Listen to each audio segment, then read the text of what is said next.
ನಮಸ್ತೆ ಸ್ನೇಹಿತರೆ, ಇವತ್ತಿನ ವಿಡಿಯೋದಲ್ಲಿ ಡಾಬಾ ಸ್ಟೈಲಲ್ಲಿ ಮಾಡ್ಕೊಳ್ಳೋವಂಥ ಆಲೂಗಡ್ಡೆ ಪರೋಟನ ತುಂಬ ಸರಳವಾಗಿರುವಂಥ ವಿಧಾನದಲ್ಲಿ ಮನೆಯಲ್ಲೇ ಯಾವ ರೀತಿಯಾಗಿ ಮಾಡ್ಕೊಳ್ಳೋದು ಅದೇ ರೀತಿಯಲ್ಲಿ ಅದೇ ಟೇಸ್ಟಲ್ಲಿ ಬರುತ್ತೆ. ಖಂಡಿತವಾಗ್ಲೂ ಒಮ್ಮೆ ಟ್ರೈ ಮಾಡಿ ನೋಡಿ.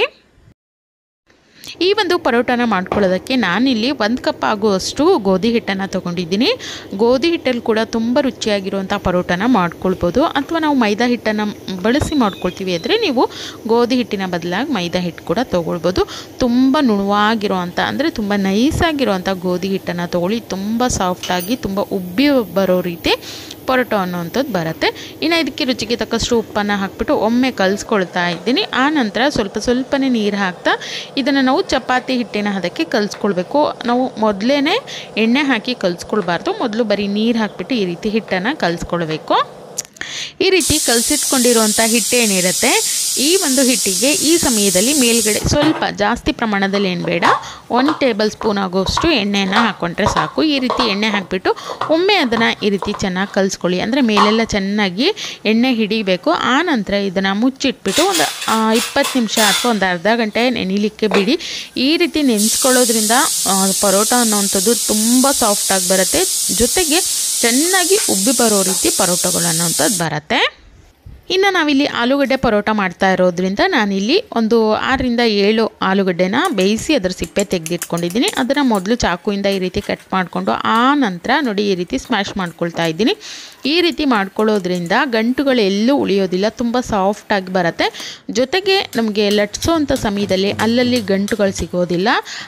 ಇದರಿಂದ ಗಂಟುಗಳು ಬಂದರೆ ಏನಾಗುತ್ತೆ, ಅಲ್ಲಲ್ಲಿ ಪರೋಟಗಳು ಹರಿಯುತ್ತೆ. ಹಾಗಾಗಿ ಈ ರೀತಿ ಮ್ಯಾಶ್ ಮಾಡ್ಕೊಂಡು ಇಟ್ಕೊಳ್ಬೇಕು.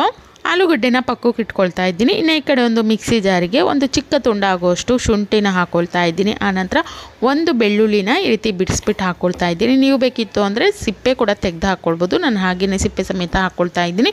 ಇನ್ನು ಒಂದು 4 ನಾನಿಲ್ಲಿ ಹಸಿಮೆಣಸನ್ನು ಹಾಕ್ಕೊಳ್ತಾ ಇದ್ದೀನಿ.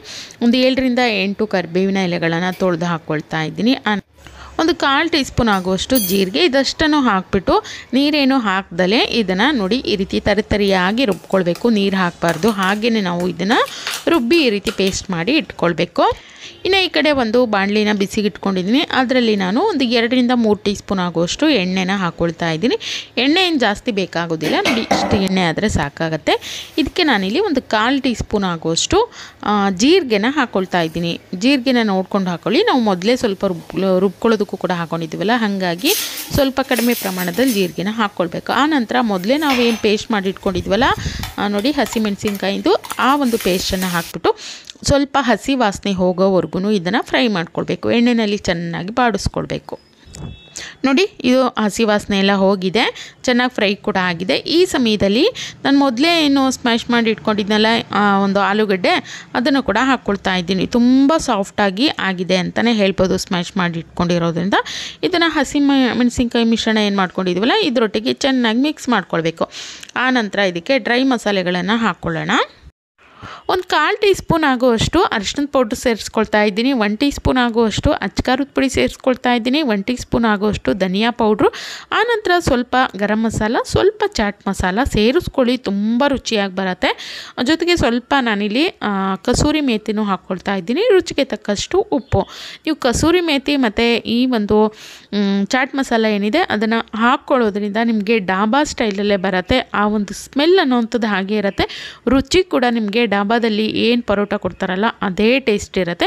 ಎಲ್ಲವನ್ನು ಮಿಕ್ಸ್ ಮಾಡ್ಕೊಂಡು ಆಗಿದ್ದಾದ ಮೇಲೆ ಕೊನೆಯಲ್ಲಿ ಈರುಳ್ಳಿನ ಕಟ್ ಮಾಡಿರೋವಂಥದ್ದನ್ನು ಹಾಕ್ಕೊಳ್ತಾ ಇದ್ದೀನಿ. ಕೊನೆಯಲ್ಲಿ ಸ್ವಲ್ಪ ಕೊತ್ತಂಬರಿ ಸೊಪ್ಪನ್ನು ಹಾಕ್ಕೊಳ್ತಾ ಇದ್ದೀನಿ.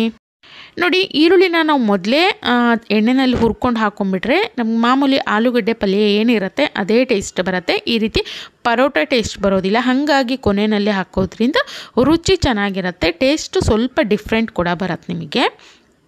ಆನಂತರ ನಾವು ಮೊದಲೇ ಏನು ಹಿಟ್ಟು ಕಲಿಸ್ಕೊಂಡಿದ್ವಲ್ಲ ಅದಕ್ಕೆ ನೋಡಿ ಕೈಗೆ ಸ್ವಲ್ಪ ಎಣ್ಣೆ ಹಚ್ಕೊಂಡು ಈ ರೀತಿ ಒಂದು 4-5 ನಿಮಿಷ ಚೆನ್ನಾಗಿ ಈ ರೀತಿ ನಾದ್ಕೊಳ್ಬೇಕು. ಈ ರೀತಿ ನಾದ್ಕೊಳ್ಳೋದ್ರಿಂದ ಹಿಟ್ಟು ಅನ್ನೋವಂಥದ್ದು ತುಂಬ ಸಾಫ್ಟ್ ಆಗುತ್ತೆ, ಮೃದುವಾಗಿ ಬರುತ್ತೆ ಪರೋಟ ಅನ್ನೋವಂಥದ್ದು. ಆನಂತರ ಗೋಧಿ ಹಿಟ್ಟಲ್ಲಿ ಈ ಒಂದು ಉಂಡೆಯನ್ನು ಡಿಪ್ ಮಾಡ್ಕೊಳ್ತಾ ಇದ್ದೀನಿ. ನೋಡಿ ಚಪಾತಿಗೆ ಏನು ನಾವು ಒಂದು ಉಂಡೆನ ತೊಗೊಳ್ತೀವಲ್ಲ ಆ ಒಂದು ಸೈಜಲ್ಲೇ ತೊಗೊಳ್ಬೇಕು, ದಪ್ಪನಾಗೇ ತೊಗೊಳ್ಬೇಕು. ಅದನ್ನು ಮೊದಲು ಈ ರೀತಿಯಾಗಿ ನಾನು ಕೈಯಲ್ಲೇ ಈ ರೀತಿ ಲಟ್ಟಿಸ್ಕೊಳ್ತಾ ಇದ್ದೀನಿ.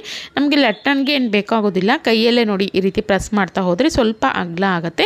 ಈ ರೀತಿ ಅಗಲ ಆದಮೇಲೆ ನಾವೇನು ಹಿಟ್ಟು ತೊಗೊಂಡಿದ್ವಲ್ಲ ಅದೇ ಸೈಜಲ್ಲಿ ಆಲೂಗಡ್ಡೆ ಪಲ್ಯ ಕೂಡ ರೌಂಡ್ ಶೇಪಲ್ಲಿ ಮಾಡಿಕೊಂಡು ಉಂಡೆ ರೀತಿ ಮಾಡಿಕೊಂಡು ಈ ಒಂದು ಚಪಾತಿನಲ್ಲಿ ಇಟ್ಬಿಟ್ಟು ಅದನ್ನು ಫಿಲ್ ಮಾಡ್ಕೊಳ್ಬೇಕು.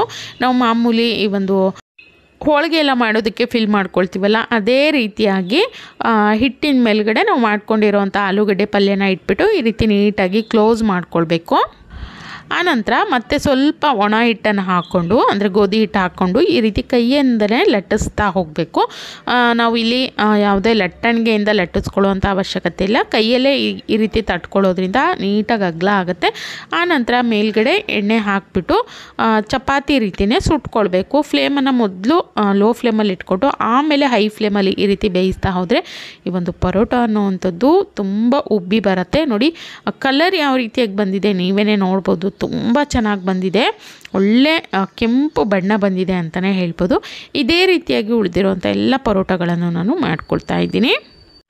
ಇನ್ನು ಈ ರೀತಿ ಮಾಡ್ಕೊಂಡಿರೋವಂಥ ಪರೋಟ ಏನಿರುತ್ತೆ ಸೇಮ್ ಟು ಸೇಮ್ ನಿಮಗೆ ಡಾಬಾ ಸ್ಟೈಲಲ್ಲಿ ಏನು ಆಲೂ ಪರೋಟ ಕೊಡ್ತಾರಲ್ಲ ಅದೇ ರೀತಿಯಲ್ಲಿರುತ್ತೆ.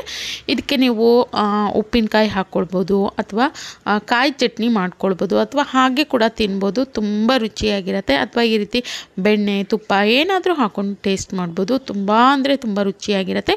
ನಾವು ಹೊರಗಡೆ ಹೋಟೆಲ್ಗಳಲ್ಲೆಲ್ಲ ಅಂದರೆ ಡಾಬಾಗಳಲ್ಲಿ ತಿಂತೀವಲ್ಲ ಸೇಮ್ ಟು ಸೇಮ್ ಅದೇ ಟೇಸ್ಟ್ ಬರುತ್ತೆ. ಖಂಡಿತ ಒಮ್ಮೆ ಈ ಒಂದು ರೆಸಿಪಿನ ಟ್ರೈ ಮಾಡಿ ನೋಡಿ.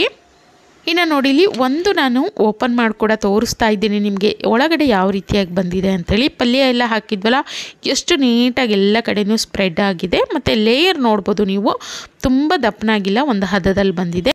ಖಂಡಿತ ಒಮ್ಮೆ ಟ್ರೈ ಮಾಡಿ ನೋಡಿ, ತುಂಬ ರುಚಿಯಾಗಿರುತ್ತೆ. ಮತ್ತಷ್ಟು ಹೊಸ ವಿಡಿಯೋಗಳಿಗಾಗಿ ತಪ್ಪದೇನೆ ಸಬ್ಸ್ಕ್ರೈಬ್ ಮಾಡ್ಕೊಂಡು ನೋಡಿ. Thank you.